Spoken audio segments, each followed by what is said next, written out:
আর ঘড়ির কাঁটায় রাত 1:15। আমরা আছি এখন বড় পঞ্চাননতলা চন্দননগর।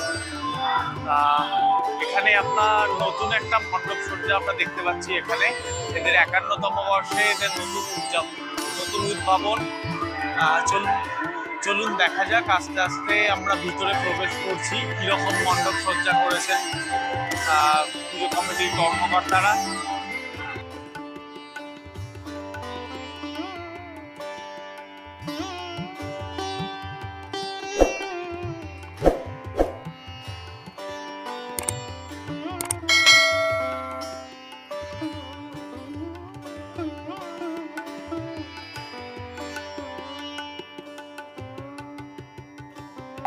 একান্নতম বর্ষে বড় পঞ্চাননতলার নতুন উদ্ভাবন।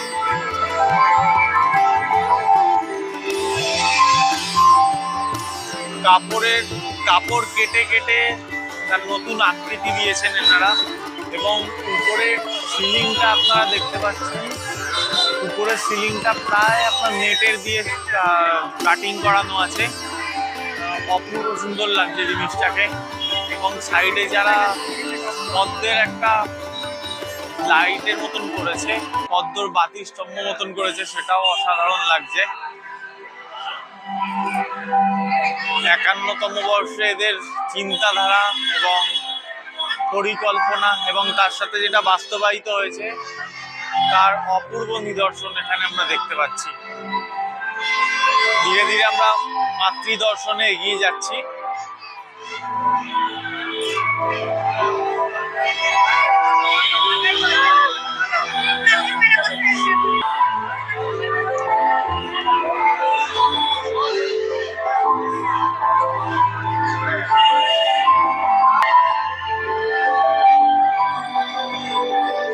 অপূর্ব সুন্দর রূপ আপনারা মায়ের প্রদর্শন করুন।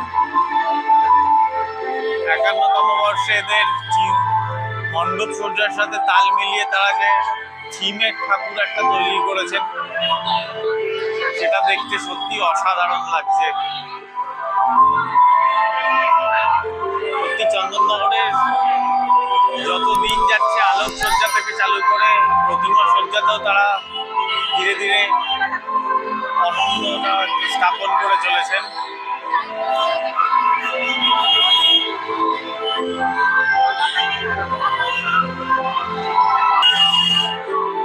আপনারা লক্ষ্য করুন চন্দননগরের যে চিরাচরিত ঐতিহ্য, মায়ের ডাকের সাজ এবং তার পিছনে বিরাট চালচিত্র, সেটা কিন্তু এরা এই বছর সেই ধরনের প্রতিমা তৈরি করেনি।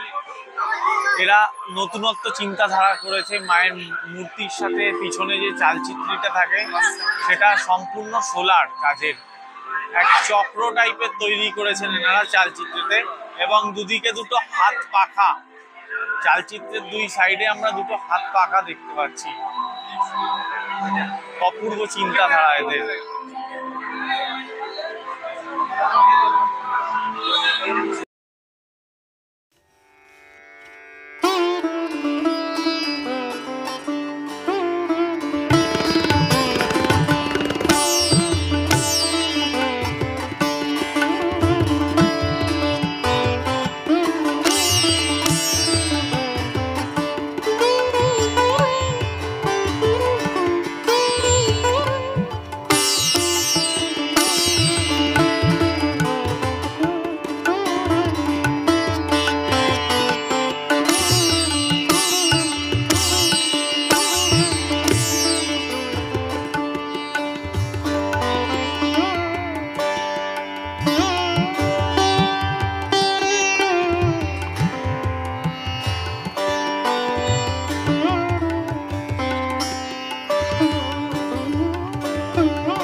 বোর পঞ্চাননতলার জগদ্ধাত্রী পুজো 2024 এবছরের প্যান্ডেল এবং প্রতিমার থিম কেমন লাগলো সেটা কমেন্ট করে বলতে ভুলবেন না। আর ভালো লাগলে একটা লাইক করবেন, সবার সঙ্গে শেয়ার করে দেবেন।